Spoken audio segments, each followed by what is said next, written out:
বাংলাদেশের ইতিহাসের সর্বপ্রথম ঢাকা কেন্দ্রীয় কারাগার থেকে পালিয়ে আলোচনার জন্ম দেন মকিম গাজী নামের এক দুর্ধর্ষ ডাকাত। ১৩টি মামলায় ১১০ বছরের ষষ্ঠম কারাদণ্ডের আসামি ছিলেন মকিম গাজী। সমসাময়িক আরেক দুর্ধর্ষ ভাড়াটে খুনি ময়মনসিংহের নান্দাইলের ভাড়াটে খুনি ইউনুসও কারাগার থেকে পালিয়ে ব্যাপক আলোচনায় আসে।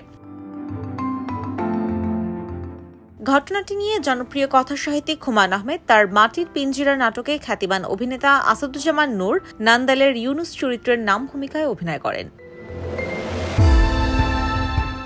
কারাগার ছাড়াও এদেশে পুলিশ হেফাজত থেকেও দুর্ধর্ষ জঙ্গিদের ছিনিয়ে নেওয়ার ঘটনা ঘটে ২০১৪ সালের ২৩ ফেব্রুয়ারি। ময়মনসিংহের ত্রিশালে পুলিশের প্রিজন ভ্যানে ২০ থেকে ২৫ জনের সংঘবদ্ধ দল ফিল্মি স্টাইলে হামলা করে বিভিন্ন মামলায় মৃত্যুদণ্ডপ্রাপ্ত ৩ জেএমবি সদস্য ছিনিয়ে নিয়ে ব্যাপক সমালোচনার জন্ম দেয়।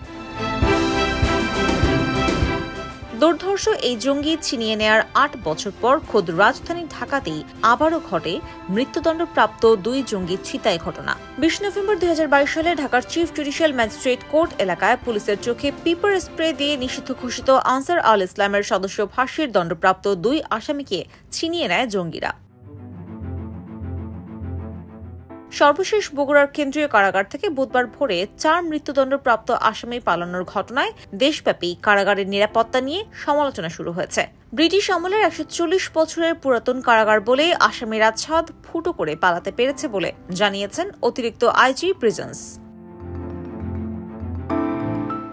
বারবার দুর্ধর্ষ আসামিদের কারাগারের নিচ্ছিদ্র নিরাপত্তা ভেদ করে পালানোর ঘটনা রোধ করতে নিরাপত্তা জোরদারের কথা বলছেন আইজি প্রিজন্স।